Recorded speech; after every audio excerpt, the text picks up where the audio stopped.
Hello. I hope you enjoyed the brilliant double date, and now for our Q&A, I'd like to invite producer Matt Wilkinson, director Benjamin Barfoot, writer star Danny Morgan, and star Georgia Groome to the stage.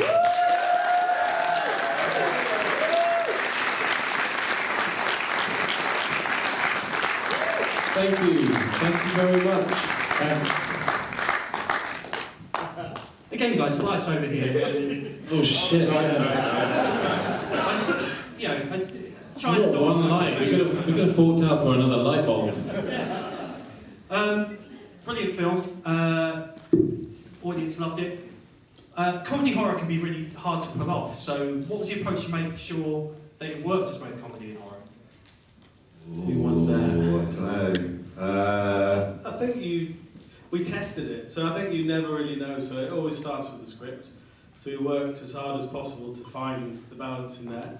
And actually, I think Danny can probably talk about this, but I think it began life really as a horror film, or the intention was a horror film that kind of built on the comedy side, more as the script was developed. Yeah, I was too nervous to call it a comedy because that's too much pressure. Because you have to be funny. So I thought, well, let's just make a horror film that might be a little bit funny.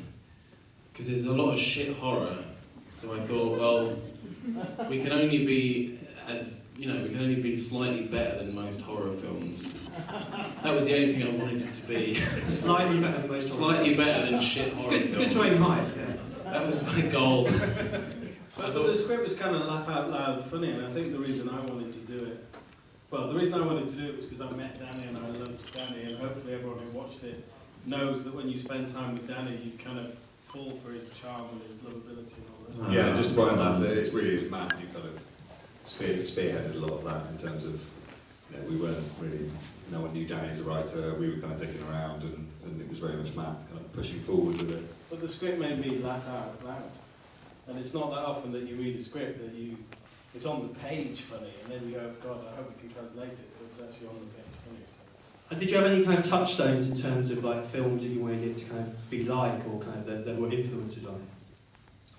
I mean, going back, obviously Shaun of the Dead is like a sort of high watermark for comedy horror, but then even going back before that, I remember Matt talking about the werewolf one. After Hours, actually. The werewolf one. Scorsese's film After Hours, I know that probably seems a little bit oblique, but a film that takes place in one night. Yeah. The central protagonist is kind of bamboozled. It's a slightly episodic thing, but every event that he finds himself at, he doesn't quite know where he fits in. Yeah, and to be fair as well, a lot of the creative conversations that went on, and I mean this with total respect, because Edgar Wright's amazing and it's a brilliant film, but we were never talking Shaun of the Dead. We were always, like I was, sort of riffing folk horror a bit. I love 70s horror. Dario Argento came into it a bit. But then on top of that, you've kind of got silly comedy that I think Danny's referencing. Swingers came into it a lot with me and Danny love With Nail and I and all those stuff. You can't see that in these films. Two guys, the character, loudmouth guy. You can sort of, if you look, you can see a little bit of... So I think there's a lot going on in the film, but it's all in little layers spread around. I think one of the things that's really good about the film is just the chemistry between the cast, and first of all, how did you go about, did you know any of the other cast beforehand? Did you do a kind of bonding session to get to know them? Because it's really effective in the film, I think, because the two friendships that are going on and the relationships that are developed throughout the film. Yeah, well, that was always very important to us. It was always about those two relationships, the two friends, because that goes back years, and then the two sisters, obviously. Those needed to feel authentic, and so basically we had Kelly Wenham, who plays Kitty. She came into an audition when we were shooting a little 3-minute teaser to try and raise money. She came into the audition and she grabbed me by the hair and slammed me against the wall. And I thought, she scared the shit out of me, so we thought, okay, she's in. And then... That's just because you were scared? I was terrified, I was too scared to say no. We were like, okay, you can do it. And then she held on to the part. And then actually a week before we started shooting, we didn't have a Lulu or a Alex. Yeah, soccer. Yeah, or a soccer. And so our casting director first of all threw us in a room with Georgia, and Georgia can tell us about that meeting. What do you think, Georgia? Come on. Yeah, it was a week before they called, said, do you want to come in? And I said, yes. and then I got the part. There's not a huge amount more to it. We went in, we met first for like a chat and coffee. They brought me coffee, which was nice. And then That's all it took. not Ben. So essentially, when you were desperate for great talent, you came for 2 actors who were based in or trained in the East Midlands. Midlands States. It was our casting director, Anna Kennedy, suggested Georgia for Lulu, and I knew Georgia from London to Brighton. Devastating performance, but I also knew Georgia from Angus Thongs, and it was like, okay, here's someone who's very smart, great on camera, and and also, picking up Georgia, like we did meet a lot of actresses, so there were loads of actresses we met, and we only did one chemistry read, but it was actually in the interview that we got talking, and Georgia seemed. That's when I knew I got it. Yeah. I was surprised when they were like, you have to come in and read. I was like, what? Smash that chat. But it was nice because I met Danny, and then we didn't really meet. I met Kelly like a couple of days before we started shooting, and obviously I've known Michael since I was about 6. He was my sister's first boyfriend. So Didn't know that. I knew him. Didn't know that. She's here. She? Sat in there somewhere. You missed out there. Her first kiss. I would say you dodged a bullet. Yeah, 100%. That's true. So that was wicked though, like getting to work with Mike was, we've never done it before, so it's really cool. And how was it for you? I mean, your character's kind of torn, yours is one character who's torn between the 2 worlds really, between your sister and this other kind of more innocent world. Jim, how was that in terms of like finding the headspace to create that kind of character? Was it weird having to kind of zigzag between the 2 things of, well, my sister's a homicidal murderer, but I like this sweet virgin guy? Yeah, I don't know, I kind of quite early on took the tact that she didn't really want to be there, but you have to, it's sister loyalty. And she didn't really have another choice because she's living in this kind of messed up world. But it wasn't, it was all in the script, and yeah, it was kind of quite straightforward. I think the way it's written is that Kitty's kind of evil and hard to get along with, and then there's one lovable guy, Michael, come along. And also, I think she's playing it down a little bit in terms of, Georgia was great in terms of, you giving her a role where I think a lot of it is emotionally watching her, kind of how she's reacting to what's going on around her, and we were just saying, it's like, I don't really say very much, and we realised they're trying to send a clip of me and Michael, and we don't actually interact in the film. Yeah, they never talk to each other. I don't think they even look at each other. We were saying that I just didn't really have any lines, which was great. We didn't even realise until I was a bit hungover one day, sorry mum, but I'd been out the night before and we were doing night shoots, and they were like, oh, are you okay? And I was like, it's fine, I've got no lines. And I looked at the script, my line was nothing. That's all I had to say. And that was quite nice. It was night shoots as well, like it was hard work, it wasn't an easy... But it was a fun crew, right? You made friends with everyone, and it was good, it's good vibe. And were you always going to play Jim? Was that always the kind of... Oh God, yeah. You're never known that. No, I basically only wrote this film so I could play a lead role in a film. Because no one else is giving the big, chubby ginger guy the romantic lead, so I was like, fuck it, I'll write myself one.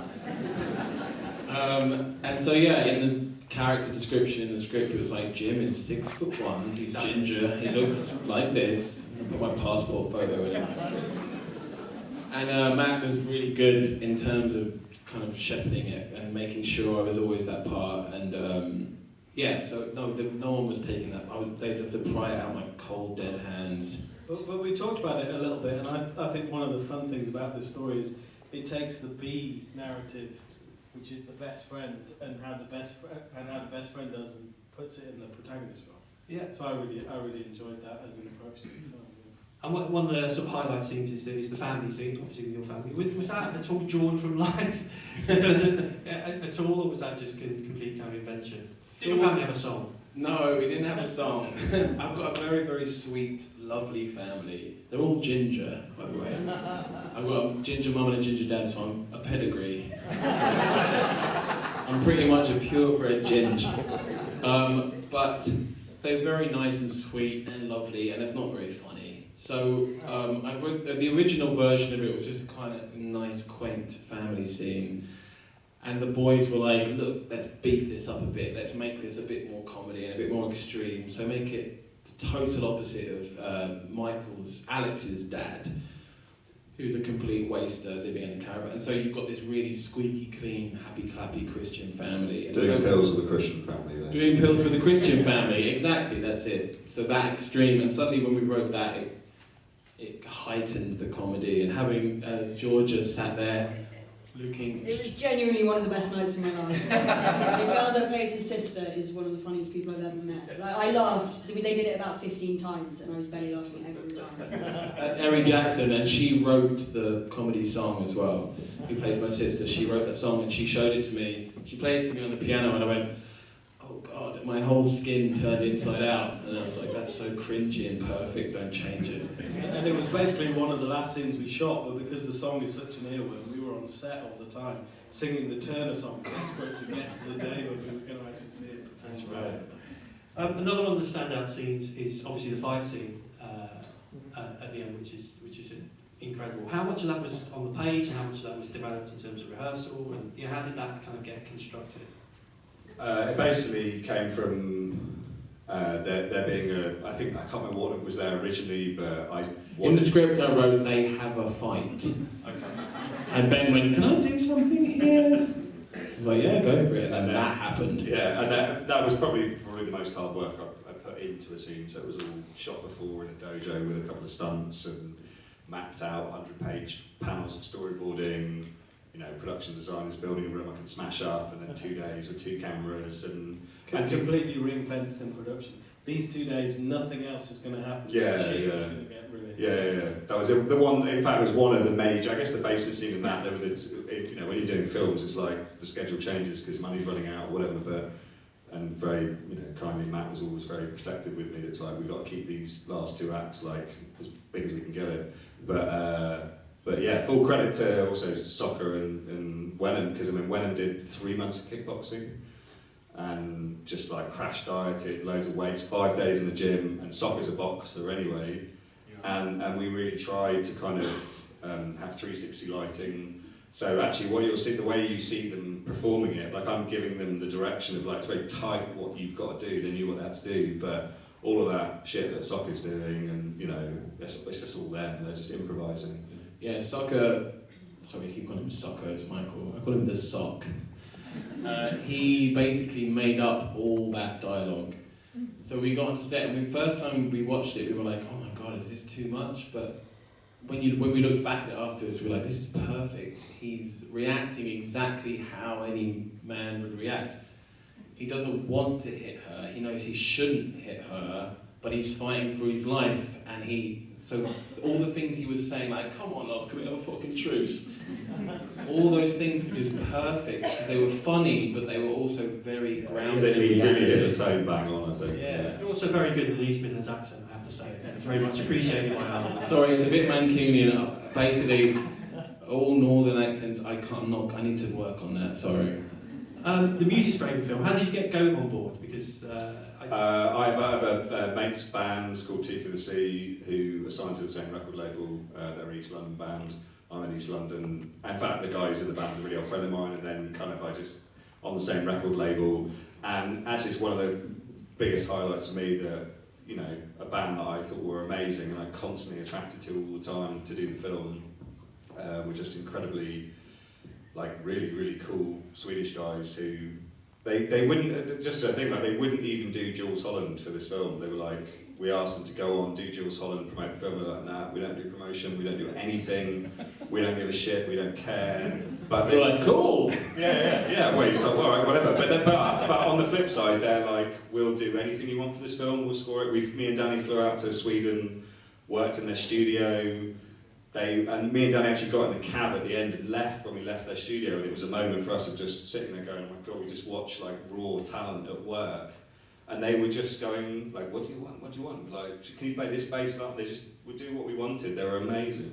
And for the film, they played an entire 1 hour set to an private audience of 60 people. Yeah, so all the gig scenes are all real gig scenes. So we gave beer out, mobile cameras, just shot it all for real. But it's like you're stood in a warehouse with Go, who not only are awesome, audibly, but just put on an insane live show with all the masks and the... And didn't know who we were. They were just like, yeah man, cool, it's it's incredible. Brilliant. Well, I'd like to open up to the audience. If there's anybody in the audience who has a question, put your hands up. Tumbleweed. Is there a question for Georgia? Yeah, someone else yours up. There's a microphone coming to you. Okay, I've got a two-part question, but first of all, fantastic. Thank you. I loved it. Thanks, man. This is more for all you guys that were like working on set. Usually in horror films you get, everyone obviously it's really terrifying most of the time for the audience, but you guys are comedy horror. Was there ever like a moment on set where like anyone was actually genuinely like a moment where they were genuinely terrified, like just a moment, that you might. Every day that I saw Kelly Wenham, Yeah, she went through a lot. she was genuinely terrifying. That's why she's not here, because I'm too fucking scared of her. Was that, were we terrified of someone or were we terrified? Oh, just any moment, maybe someone jumped out at you guys. But just say, but by the end, by the end where she's going, you ginger fucker, and like she was stabbing him in his shoulder. Like that was definitely watching Kelly she was losing it by the end. She'd worked 2 days and she was just, full credit to her, she was throwing herself into that and then kind of stabbing Danny and then breaking, going, am I hurting you? And she was going off on one for sure. I was loving it. I was going, no, scream ginger fucker again, really loud. We shot in a very creepy old house in the middle of nowhere in massive grounds. And actually, half the place didn't have electricity. The toilets was like a 10-minute walk from where we were filming. We did night shoots from like 5 in the evening till 6 in the morning.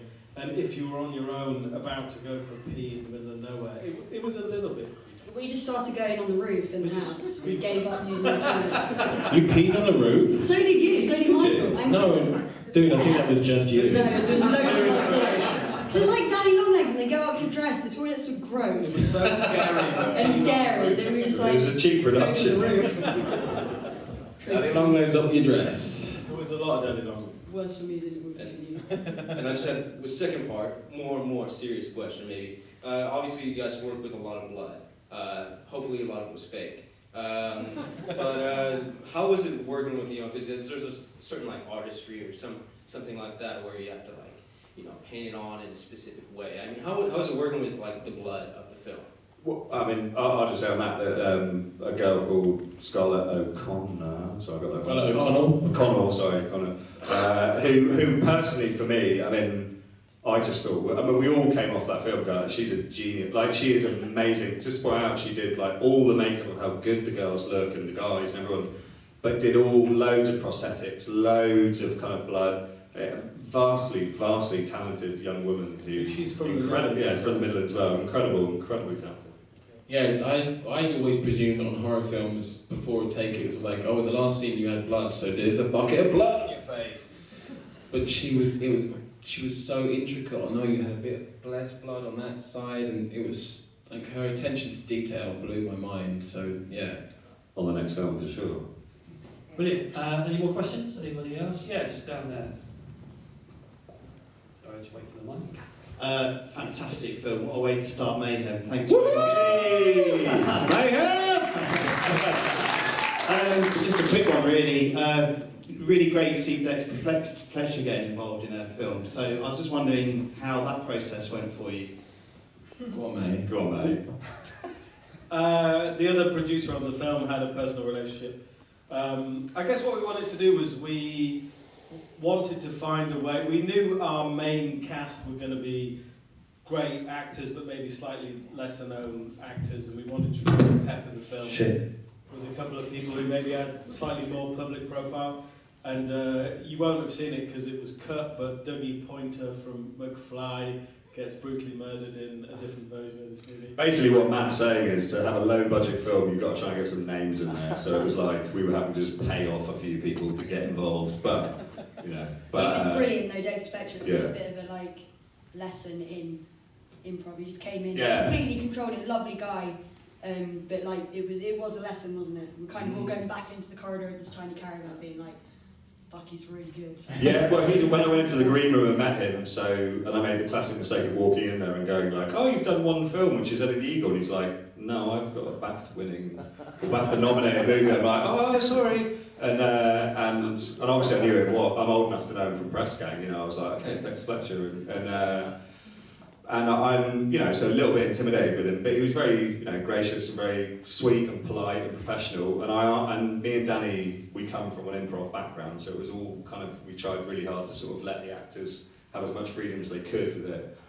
And when I said that to Dex Fletcher, I was like, you can improvise if you want to. He was like, well, Ben, only improvise if it's any good. And then that was it. It was like all the other actors Not- were going, not a holy single line. shit! It's like, yeah, like 50% of that is him, man. All that Chaff Cake stuff, he's just making it up on the spot, you know. Like, But he was a wuss, wasn't he? Huh? Wouldn't let me, I had to smash a vase over his head. oh yeah, He yeah. wouldn't let me do He it. didn't want any blood on him either, and it's like, Yeah, no, he got the stunt double in when Groome was smashing the thing over his head. He was like, I'm not doing I was a that. bit gutted about that, because I thought...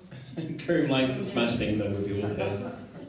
Okay, any more questions? Anybody else? Just, just over there on the end. Great work, really enjoyed the film, everyone involved. Thanks, You mate. talked about going doing the music, really enjoyed that, it was so sick.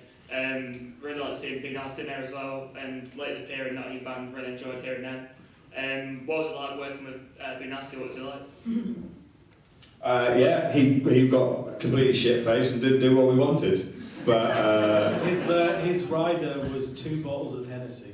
he was I'm wasted. going to come to set if you give me 2 bottles of Hennessy, and he drank both. And that was when he did his scene. He did his scene first before he did the gig. So he did the scene. He had one line. What was his line? His one line was supposed to be, "Watch out, dick." And Which so it was references back to soccer going, they called me the dick. The dick was a callback, but he came onto set and went, "I'm gonna get creative with it." And I went, "Oh Jesus!" And then he just made up that entire monologue, and we were like, Michael was just staring at him, going, And it went on for absolutely ages, and in the end it was like, I had to go to Danny and go, Danny, your callback joke doesn't work. You have to make something up now on the spot. And full credit to Danny, he came up with, that's a bit nasty, isn't it? So I mean, it's a good joke, man. "It's a brilliant joke." Do one for the aged. Okay, just one more question, I think, if we can, we can see. Is anybody out there? Sorry, I'm just a bit blind. What about the Groome clan? The Groome clan, got any questions? Got nothing to say. Come on. How did Kelly compare to your real life older sister? Oh, Good question, Georgia. Tough question. They're quite similar in that they both beat the shit out of me at some point in my life, to be honest. But, I don't know, she's probably fitter than you. Now, to be fair, she's Bring it starting. down. Who wants to see a sister fight on stage? No, because she's really good. She is really Do good, you remember your cats at my house? yeah. hopefully. Okay, I think we've got one more question just in the middle there, yeah? Yo, how you feeling about going out to LA? Oh, sorry. Hey, man. How you feeling about going out to LA to promote the movie? Massively excited. I am. I've never been to LA. I've never been to LA ever. I've barely ever. And I'm going to Hollywood Boulevard to watch my film play in the Man's Chinese Theatre, which to me is just like, that's ridiculous. Like,